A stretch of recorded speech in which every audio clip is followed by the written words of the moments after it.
नमस्कार बच्चों। आज का ये वीडियो है ratio and proportions video number 3। और वीडियो नंबर 1 एंड 2 में हम लोगों ने कवर कर लिए थे कुछ रेशियो एंड प्रोपोर्शंस के concepts plus question number 1 to 20, right.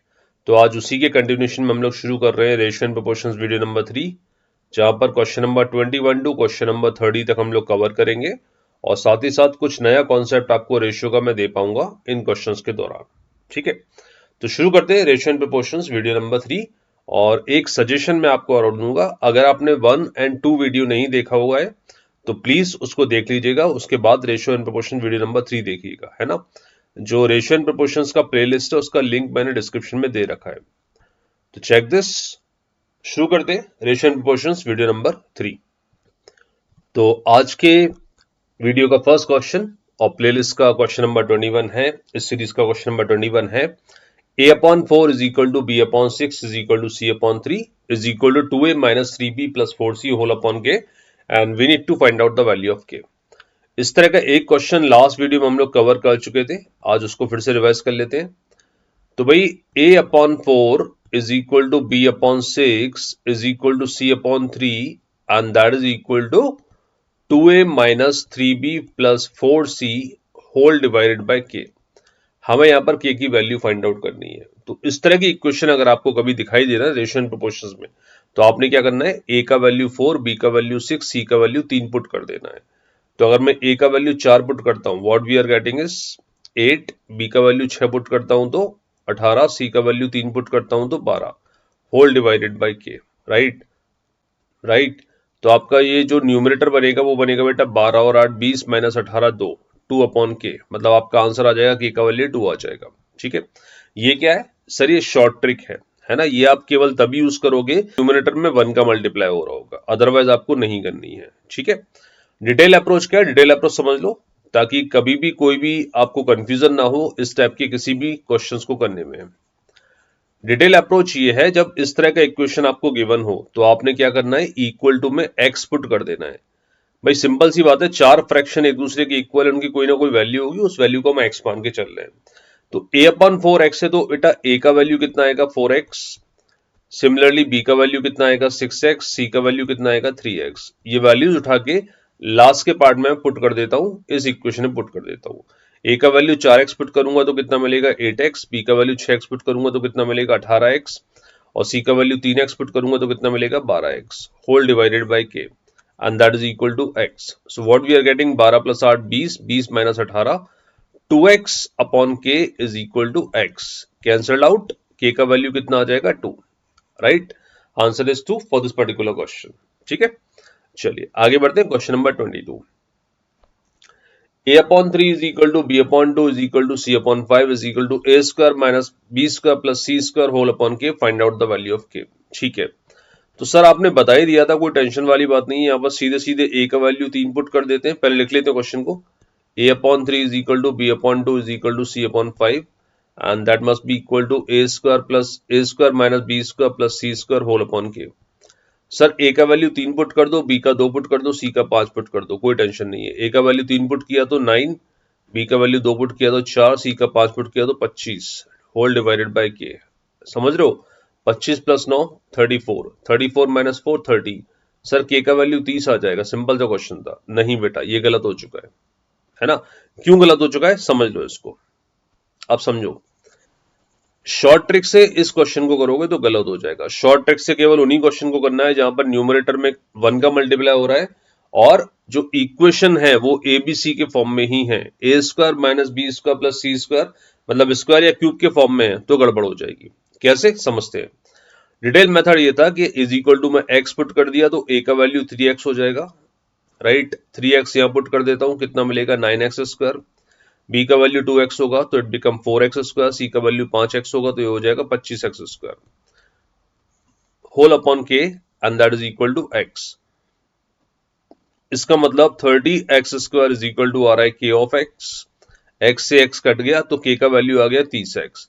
अब मुझे नहीं पता कि x क्या है तो मैं k का वैल्यू 30 पुट नहीं कर सकता, है ना भैया। हो सकता है x का वैल्यू 2 हो तो k 60 आ जाएगा, x का वैल्यू 3 हो तो k 90 आ जाएगा, x का वैल्यू 4 होगा तो k 120 आ जाएगा। तो x के वैल्यू पे डिपेंड करता है k का value, right?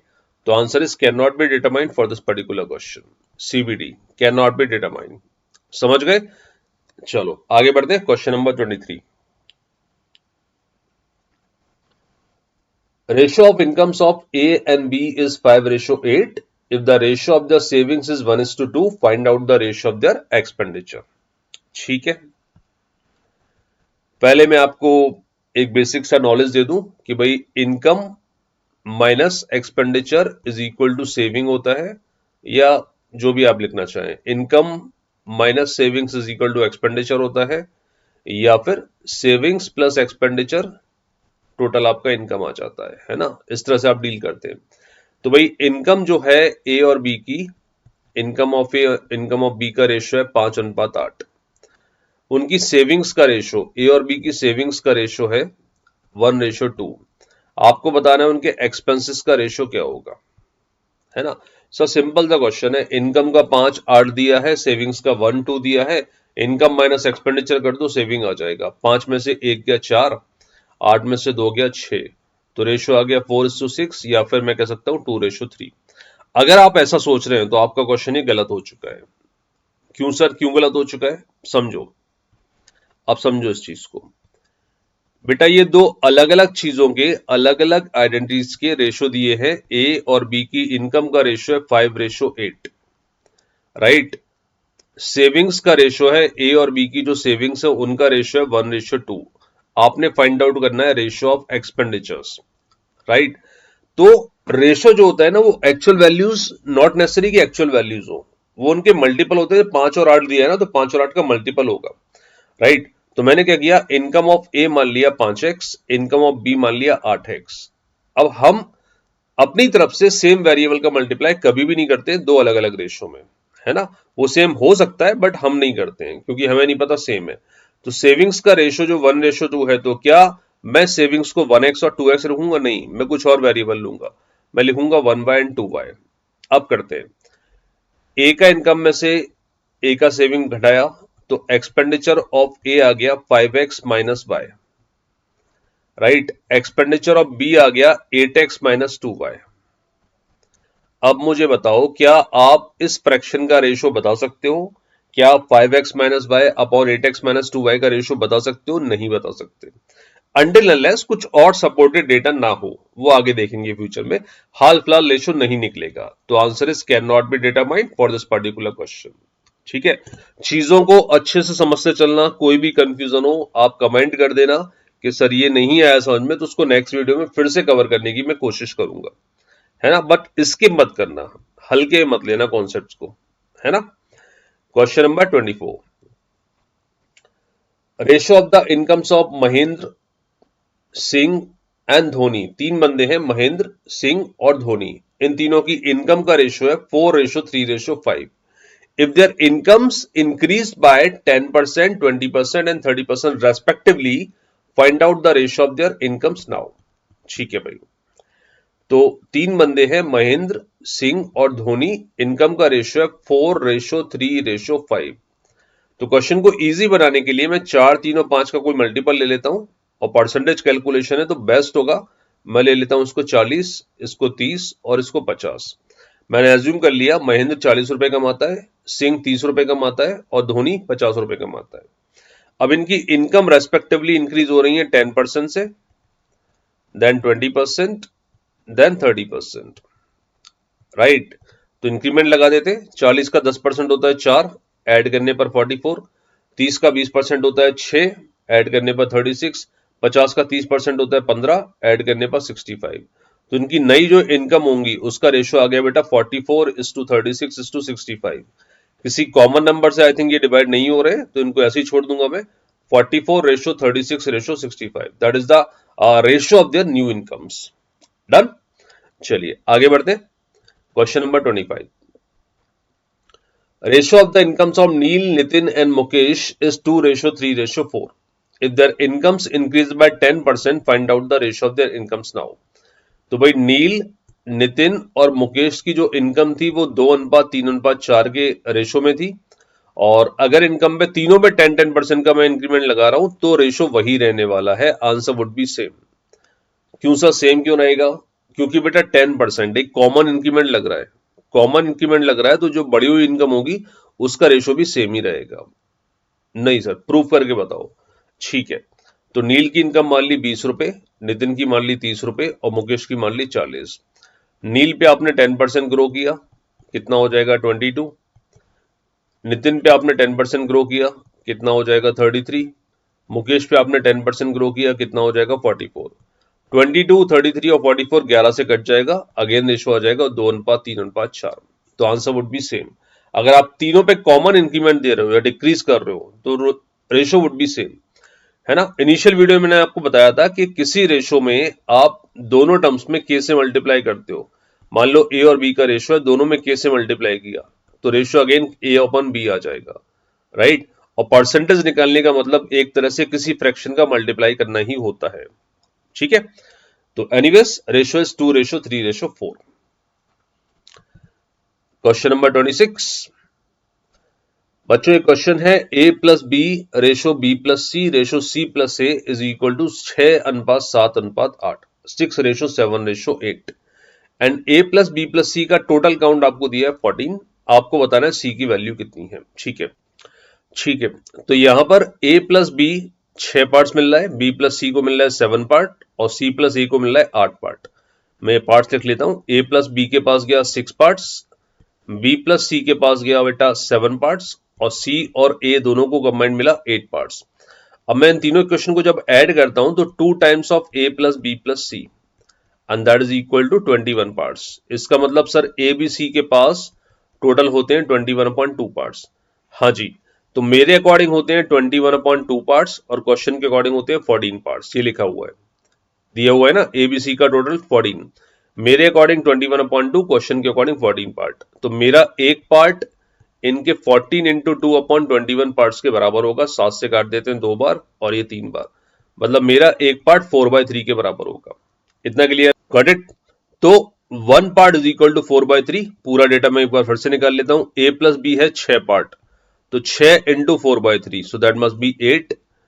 B plus C आपका है 7 पार्ट, तो 7 into 4/3, right, so that must be 28/3, right. C plus A है बेटा 8 पार्ट्स, तो ये हो जाएगा 32/3, ठीक है। और टोटल है A plus B plus C is equal to 14, ये आपको गिवन है। आपको निकालना क्या है, सी का डेटा निकालना है। तो सी का डेटा निकालने के लिए सिंपल, ए प्लस बी प्लस सी में से ए और बी को माइनस कर दो, 14 minus 8 so that must be equal to 6। Option a is the right answer. समझ गए? चलो शाबाश, आगे बढ़ते हैं। Question number 27, the product of the duplicate ratio of 2a is to 6b and the reciprocal of 4a square is to 25b square is, ठीक है। तो डुप्लीकेट रेशियो मैंने बताया था, जब भी आपको डुप्लीकेट रेशियो निकालना हो ना तो टर्म्स को स्क्वायर कर दो। तो 2a/6b का डुप्लीकेट रेशियो हो जाएगा बेटा 4a⁻²/36b²। Reciprocal of 4 square and 25b square, मतलब इसको उल्टा कर दो तो ये हो जाएगा 25b² / 4 और इन दोनों का आपको प्रोडक्ट कर देना है। ये cancelled out, b square cancelled out, तो रेशो आ जाएगा 25:36। और ऐसा ऑप्शन मुझे दिखाई नहीं दे रहा, तो I will take on option d, none of this, ठीक है। चलो शाबाश, आगे बढ़ते। Question number 28, the present ages of A, B and C are in the ratio 8:14:22 respectively. The present ages of B, C and D are in the ratio 21:33:44 respectively. Which of the following represent the ratio of the present ages of A, B, C, D respectively? ठीक है, शुरू करते हैं।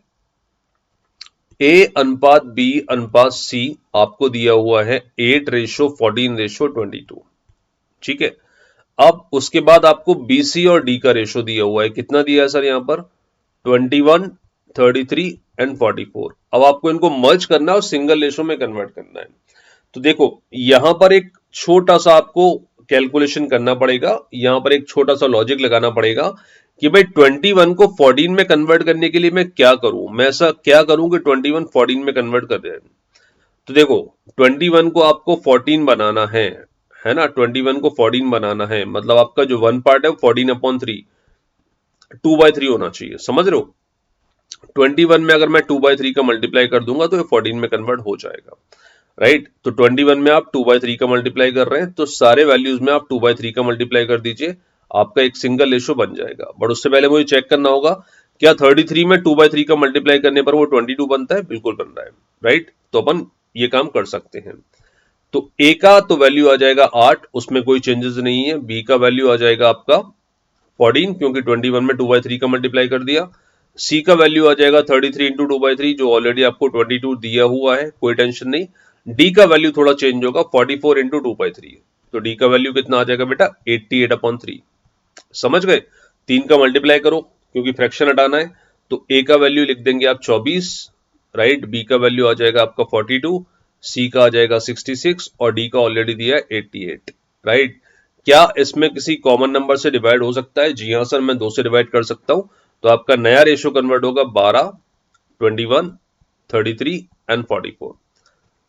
तो your final answer would be 12, 21, 33, 44। 12 ratio 21 ratio 33 ratio 44। Option b is the right answer, right. Option b is the right answer. चलो आगे बढ़ते हैं। Question number 29। 1/4 of 60% of a number is equal to 2/5 of 20% of another number. What is the respective ratio of the first number to the second number? ठीक है, मान लो number x और y है। 1/4 of 60%, 1/4 of 60% of x is equal to 2/5 of 20% of y. x और y का ratio बताना है। ठीक है, बता देते हैं। 60% में 4 पर 4 से डिवाइड मारा तो कितना आ गया? 15% of x is equal to, ये 5 से डिवाइड मारेंगे 20% में, ये आ जाएगा 8%, क्योंकि 2 का मल्टीप्लाई हो रहा है। तो x और y का रेशो आ गया बेटा, परसेंट हट जाएगा, 8:15, है ना, 8:15। Option E is the right answer, correct. Option E is the right answer for this particular question. ठीक है बॉस, आगे बढ़ते। 4 times of A is equal to 300% of B is equal to 5/2 parts of C. Find out the ratio of ABC. ठीक है, निकाल लेंगे, कोई tension नहीं है यहां पर भी, है ना। 4 times of A is equal to 300% of B, ये रेट आपको गिवन है, is equal to 5/2 parts of C। तो पहले सभी को या तो इंटीजर में या फ्रैक्शन में या फिर पॉइंट में या फिर परसेंटेज में कन्वर्ट कर लेंगे, आपका काम आसान हो जाएगा। समझ रहे हो? करते हैं। 4 टाइम्स ऑफ ए, किसी वैल्यू का 4 गुना, ये लिख दिया मैंने 4a। 300% ऑफ बी मतलब 3 गुना, तो इसको लिख दूंगा 3b। समझ रहे हो? 400% 1 होता है, तो 300% कितना हो गया? 3। सिंपल ये लॉजिक लिखना है। तो 4 इज इक्वल टू 3b। 5/2 मतलब 2.5 टाइम्स ऑफ c। ठीक है सर, ये समझ में आ गया। अब एक ऐसा नंबर पकड़ो जो 4, 3 और 2.5 से कट जाता हो। समझ रहे हो? 4, 3 और 2.5 से कटने वाला नंबर। सर वो नंबर मैं ले लेता हूं 4 और 3 का एलसीएम 12, और 12 और 2.5 से कटने वाला नंबर मैं 60 ले लेता हूं फॉर एग्जांपल। ठीक है, अगर 4a 60 है तो a का वैल्यू कितना बैठेगा बेटा? 15। अगर आपका 3b 60 है तो b का वैल्यू कितना आएगा? 20। अगर आपका 2.5c इज इक्वल टू 60 है तो c का वैल्यू कितना आ जाएगा आपका? 24, है ना। 24 का 2.5 टाइम्स कितना हो जाएगा? 60। कर लोगे ना? तो एबीसी का रेशो आ रहा है 15, 20, 24, 15:20:24। Got it? चलिए, तो बच्चों ये थे हमारे क्वेश्चन नंबर 21 to 30, जहां पर कुछ क्वेश्चंस में मैंने कुछ नए कॉन्सेप्ट देने की कोशिश भी की है, और इसी तरह के कुछ और शानदार कॉन्सेप्ट्स, कुछ और शानदार क्वेश्चंस के साथ मिलेंगे नेक्स्ट वीडियो में, question number 31 to question number 40। तब तक के लिए thank you very much, God bless you, bye bye, take care, and make sure आप पूरा प्लेलिस्ट रेशियो का जरूर देखें, सो दैट आपका रेशियो एंड प्रोपोर्शंस एप्टीट्यूड का एक स्ट्रॉन्ग टॉपिक बन जाए, है ना। मिलते हैं।